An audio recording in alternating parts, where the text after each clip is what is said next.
প্রদীপ আর ঋতুজার প্রায় 1 বছর হলো বিয়ে হয়েছিল। বিয়ের আগে ঋতুজা অফিসে যাওয়া আসা করত, তাই ওর বাড়িতে সময় কাটছিল না। প্রদীপ, বাড়িতে আমার আর সময় কাটছে না। তাহলে মায়ের সাথে বাড়ির কাজে সাহায্য করো। সেসব তো আমি করি, কিন্তু তারপরেও আমার কাছে অনেক ফাঁকা সময় থাকে। আমি কি কোনো জব বা অন্য কিছু করতে পারি? তুমি তো মাকে চেনো ঋতুজা, বৌমা কাজে যাক এটা একদম পছন্দ হবে না। উনি আরম্ভ করে দেবেন, লোকে কি বলবে? সেটা আমি জানি, কিন্তু যদি আমি বাড়িতে বসে কিছু করি তাহলে? আইডিয়াটা খুব ভালো, কিন্তু এর জন্য মাকে রাজি করাতে হবে। প্লিজ প্লিজ আমার জন্য শাশুড়ি মাকে রাজি করাও না, প্লিজ প্রদীপ। ঠিক আছে, আস্তে আস্তে ওনার সঙ্গে কথা বলছি। পরে তিনি সুযোগ বুঝে মায়ের কাছে কথাটা বলতে গেল। মা, ঋতুজা ভাবছিল যে বাড়িতে বসেই কিছু একটা কাজ করবে, এতে ওর সময়টাও নষ্ট হবে না। তুই থাকতে বৌমা কাজ করার কি দরকার? তুই তো এটা জানিসই যে চাকরি করা বৌমার সম্পর্কে লোকে কি বলে।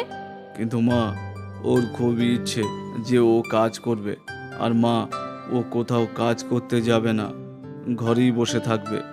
আমি অনেক মহিলাদের দেখেছি বাড়িতে ব্যবসা করে আর তারপর লস হয়, ব্যবসা বন্ধ করে দেয়। তাহলে বিনা কারণে এই ঝামেলায় পড়ার কি দরকার? মা, একবার ওর কথা তো শুনে নাও।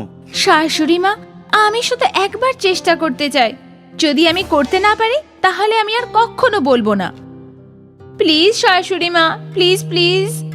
ঋতুজার শাশুড়ি কিছুক্ষণ ভাবলো, তারপর সে বলল, ঠিক আছে, কিন্তু মনে রেখো, যদি তুই করতে না পারিস তাহলে কোনোদিন কাজ করতে যাওয়ার বা ব্যবসা করার কথাও ভাববি না। ঠিক আছে শাশুড়ি মা। ঋতুজার শাশুড়ি ব্যবসা করার জন্য হ্যাঁ বলে দিল। এই কথায় ঋতুজা খুব খুশি হলো। ঋতুজা নিজের ঘরে বসে ভাবতে লাগলো যে ও কিসের ব্যবসা করতে পারবে।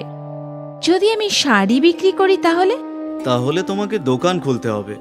তার চেয়ে তুমি এমন কিছু ভাবো যেটা আমরা দোকানদারকে বিক্রি করতে পারি, হোলসেলের মতো কিছু। আইডিয়াটা তো ভালো। ঋতুজা, তোমার হাতের পাপড় তো খুবই ভালো, তাহলে তুমি পাপড় বানিয়ে বিক্রি করো। কিন্তু এতগুলো পাপড় বেলবো কি করে? বেলার দরকার নেই। তোমার মনে আছে বিয়েতে আমরা একটা রুটি মেকার পেয়েছিলাম? সেটার এখন ব্যবহার করতে পারবে। হ্যাঁ, অতি খুব তাড়াতাড়ি অনেকগুলো পাপড় বেলা যাবে। আর আমার বন্ধুর দোকানও আছে, যদি আমি ওর সঙ্গে কথা বলি তাহলে নিশ্চয়ই তোমার পাপড় বিক্রি করবে। ঋতুজা নিজের ব্যবসার আইডিয়া পেয়ে গেছিল। ও ভীষণ খুশি হলো। পরের দিন ঋতুজা পাপড় বানানো শুরু করে দিল। কয়েক ঘন্টার মধ্যেই ও অনেকগুলো পাপড় তৈরি করে ফেললো। এই নাও, এগুলো তৈরি, চলো তোমার বন্ধুর দোকানে যাই। হ্যাঁ হ্যাঁ, চলো। প্রদীপ ঋতুজাকে ওর বন্ধুর দোকানে নিয়ে গেল। আরে প্রদীপ, কতদিন পর তোর সঙ্গে দেখা হলো। হ্যাঁ বন্ধু। আসুন বৌদি, বসুন। কি নেবেন? নেব না, কিন্তু বিক্রি করব। তার মানে? ঋতুজা পাপড় বানানোর নতুন ব্যবসা শুরু করেছে, আর আমি চাই যে তুই তোর দোকানে এই পাপড়গুলো বিক্রি কর। হ্যাঁ হ্যাঁ, আমার দোকানে এমনিতেও পাপড়ের জন্য অনেক খরিদ্দার আসে, কিন্তু বৌদি, আমি আগে নিজে একটু টেস্ট করে দেখব। আরে ভাই, খেয়ে নেন না। দোকানদার একটা পাপড় খেয়ে দেখলো। বাহ, এ তো খুব ভালো খেতে, এগুলো তো ভালো বিক্রি হবে। তাহলে তুই এগুলো বিক্রি করবি তো? বৌদি, এগুলো সব এখানেই রেখে যান, আর আমি ফোন করে বলবো যে এরপর কতগুলো বানাতে হবে। ঠিক আছে বৌদি? ঠিক আছে দাদা। ঋতুজা সবগুলো পাপড় দোকানদারকে দিয়ে দিল আর আনন্দ সহকারে নিজের বাড়িতে ফিরে এলো। বিকেলে যখন ঋতুজা নিজের ঘর পরিষ্কার পরিচ্ছন্ন করছিল, তখন ওর কাছে দোকানদারের ফোন এলো। হ্যাঁ দাদা, বলুন। সবগুলো পাপড় বিক্রি হয়ে গেছে বৌদি। কাল আপনি 5 কেজি সাদা আর 5 কিলো মেথির পাপড় দিয়ে যাবেন। ঠিক আছে দাদা। ঋতুজা ওর প্রথম অর্ডার পেয়ে গেল। পরের দিন ঋতুজা অর্ডারের পাপড় বানালো আর দোকানদারকে দিতে চলে গেল। দোকানদার ওকে গতকালের বিক্রির টাকাটা দিল। এই নিন বৌদি, কালকের পাপড়ের টাকা। আর আপনার পাঁপড় খরিদ্দারের খুব পছন্দ হয়েছে। ধন্যবাদ দাদা। তারপর আর কি, এই ধারাবাহিকতা চলতে থাকলো।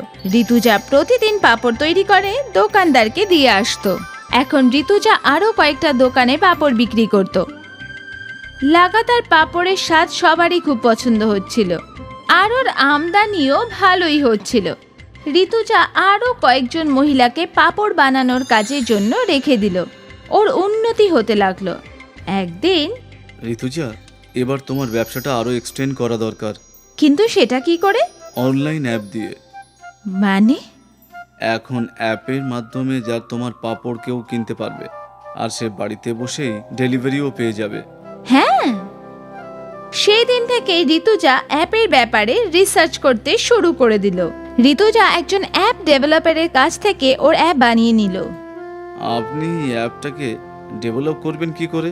আমার পাঁপড় দিয়ে। আমি কিছু বুঝলাম না ম্যাডাম।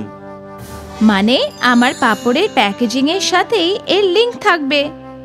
আমার কাস্টমাররা নিজেরাই এই অ্যাপ ডাউনলোড করে নেবে।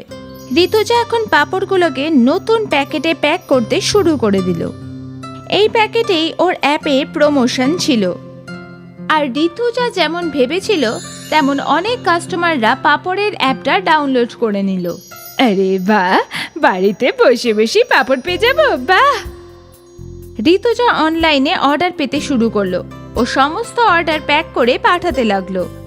ঋতুজা দিনে 2 গুণ আর রাতে 4 গুণ উন্নতি করতে লাগলো। প্রদীপ ওকে সাহায্য করতে লাগলো। আর দুজনে মিলে একসাথে এত টাকা রোজগার করে ফেললো যে ওরা একটা নতুন বাড়ি কিনে ফেললো। শাশুড়ি মা, তুমি এই বাড়ির উদ্বোধন করো। ঋতুজার শাশুড়ি রিবন কাটলো। বৌমা, আমি ভুল বলেছিলাম। আমি ভাবতাম যে বাড়ির বউয়ের কাজ করা উচিত নয়, কিন্তু আমি এটা ভাবিনি যে আমার বৌমা এতটা যোগ্য হবে। তুই কাজ করে শুধু প্রদীপেরই নয়, তুই আমাদের সবার জীবন পাল্টে দিয়েছিস। আমাকে ক্ষমা করে দে মা। তুমি ক্ষমা চেও না মা, তুমি আমাকে সম্মান দিয়েছ, তাই তো আজ আমি এসব করতে পেরেছি। ঋতুজার ওপর ঋতুজার শাশুড়ির গর্ব হলো। ঋতুজা নিজের ধৈর্য আর পরিশ্রম দিয়ে একটা ছোট্ট ব্যবসাকে অনেক বড় বানিয়ে ফেললো। আর ঋতুজার পাঁপড়ের অ্যাপ ওর সাফল্যের এক প্রতীক ছিল।